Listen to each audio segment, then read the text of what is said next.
ಈ ವಿಡಿಯೋನ ಖುಷಿಯಿಂದ ಮಾಡ್ಲಾ ಇಲ್ಲ ಬೇಜಾರಿಂದ ಮಾಡ್ಲಾ ನನಗಂತೂ ಗೊತ್ತಿಲ್ಲ. ಯಾಕಂದ್ರೆ ಒಂದು ಗುಡ್ ನ್ಯೂಸ್ ಕೂಡ ಇದೆ, ಜೊತೆಗೆ ಬ್ಯಾಡ್ ನ್ಯೂಸ್ ಕೂಡ ಇದೆ. ನಾವು ಬಂದ್ಬಿಟ್ಟು 1 ಮಂತ್ ಬ್ಯಾಕ್ ಒಂದು ಪ್ಲಾನ್ ಮಾಡಿದ್ದು. ಏನಪ್ಪಾ ಪ್ಲಾನ್ ಅಂದ್ರೆ, ನಾನು ಇನ್ಸ್ಟಾ ಫ್ಯಾಮಿಲಿ ಮೆಂಬರ್ಸ್ನೆಲ್ಲ ಮೀಟ್ ಆಗ್ಬೇಕು, ಅದು ಕೂಡ ಅವ್ರಿಗೆ ರಿಸ್ಕ್ ಕೊಡೋದು ಬೇಡ, ನಾನೇ ಅವ್ರವ್ರ ಊರಿಗೆ ಹೋಗ್ಬಿಟ್ಟು ಮೀಟ್ ಆಗ್ಬೇಕು ಅಂತ ಆಸೆ ಇತ್ತು.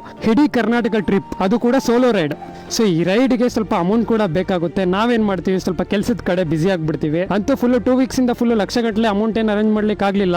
ನನಗೊಂದು ರೈಡಿಂಗ್ ಜಾಕೆಟ್ ಬೇಕಿತ್ತು, ಜೊತೆಗೆ ಒಂದು ಹೆಲ್ಮೆಟ್ ಬೇಕಿತ್ತು.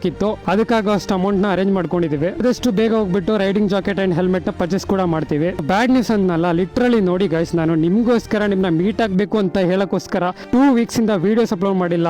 ಸ್ವಲ್ಪ ಕೆಲಸದ ಕಡೆ ಫೋಕಸ್ ಮಾಡಿದೆ. ಇದೆಲ್ಲ ಯಾರಿಗೋಸ್ಕರ ಮಾಡಿದ್ದು? ನಿಮ್ಗೋಸ್ಕರ ಮಾಡಿದ್ದು. ನಾನು ನಿಮ್ ಊರಿಗೆ ಬಂದು ನಿಮ್ನ ಮೀಟ್ ಆಗ್ಬೇಕು ಅಂತ. ಆದ್ರೆ ಇಲ್ಲಿ 2 ವೀಕ್ಸ್ ಅಲ್ಲಿ ಆಗಿದ್ದೇ ಬೇರೆ. ಫುಲ್ ಇನ್ಸ್ಟಾಗ್ರಾಮ್ ಅಲ್ಲಿ ಡೌನ್ ಫಾಲ್ ಅನ್ಕೊಳ್ಳಿ. ಲಿಟ್ರಲಿ ಗೈಸ್ 3,85,000 ಫಾಲೋವರ್ಸ್ ಇದ್ರು. 3,69,68,000ಕ್ಕೂ ಬಂದ್ ನಿಂತಿದೆ. ಸೊ ಇದ್ರಲ್ಲಿ ತಪ್ಪು ನಂದಿದೆ, ಯಾವ್ದಾದ್ರು